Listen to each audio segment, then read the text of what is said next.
When most people picture someone in aviation, be it a pilot, a mechanic, an engineer, they imagine a man. Even though women have been helping shape the industry and the field for over a century, the industry still doesn't reflect that reality. And I didn't fully understand how deep that imbalance was until I worked on MH-60 Sierra aircraft with the Navy as a contractor. Today, I want to persuade you that more women should pursue careers in aviation, not just because representation matters, but because the future of aviation actually depends on it. During my time working on MH-60 Sierra helicopters, I saw firsthand how few women were in these roles. Women make up only about 2.6% of aircraft mechanics in the United States. That means when I walked into a hangar, I was often the only woman in the room. But here's what stood out to me. The women I served and worked with were some of the most skilled, precise, and level-headed people I've ever met. They weren't just keeping up.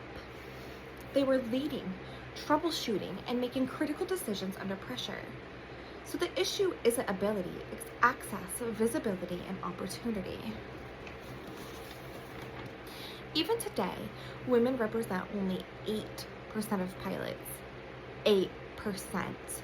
Nearly a century after women first started flying. And when young girls don't see women flying aircraft, maintaining helicopters, or leading aviation teams, they're less likely to imagine themselves in those roles. Representation shapes possibility. If you can't see it, it's harder to believe that you could be it. This underrepresentation doesn't reflect a lack of interest or talent. It reflects a lack of visibility and support. Women weren't just present at the start of aviation, they were architects of it. In 1910, Bessica Riach and her husband were literally building airplanes and engines in their living room. She went on to become the first woman in the United States to make an accredited solo flight in the aircraft that she helped design and build herself. And in 1911, Hilda Hewlett co-founded the UK's first flying school and helped launch Hewlett and Blondeau, one of the earliest aircraft manufacturing companies. These women weren't waiting for permission. They were creating the industry from the ground up.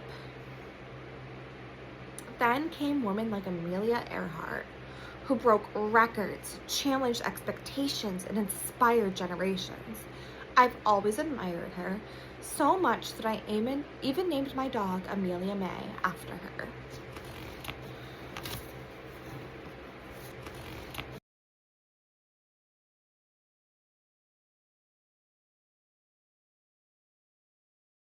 Here's the frustrating part. Even with pioneers like Riach, Hewlett, and Earhart, the numbers still haven't changed nearly enough. We are fighting many of the same stereotypes that pushed against us over a century ago.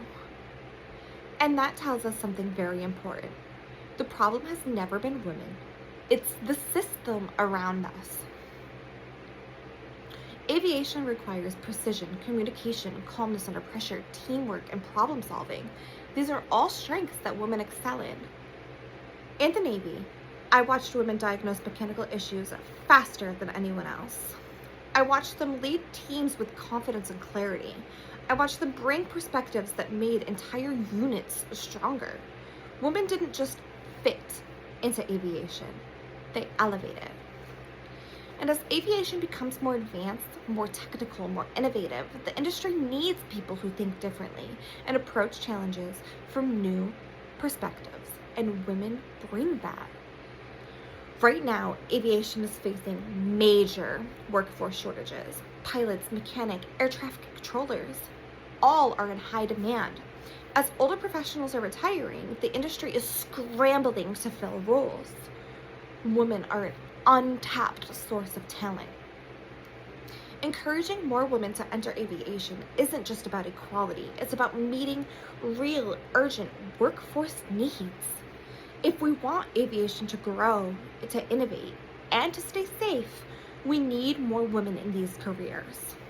This isn't just a nice idea, it's a practical solution. How do we fix it?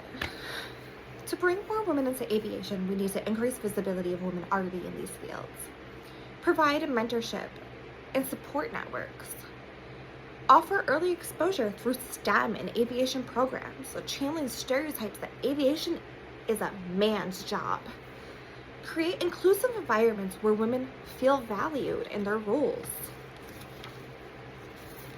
These changes don't require re-innovating the industry. They require intention and willingness to open doors that have been closed for far too long. Women have always belonged in aviation, from Bessica Reyes to Hilda Hewlett, Amelia Earhart, to the women I served with and worked with, to the young girls today who just need someone to show them what is possible. The industry needs women's leadership, skill, and perspectives. And when women take their place in the sky, the entire field can rise with them.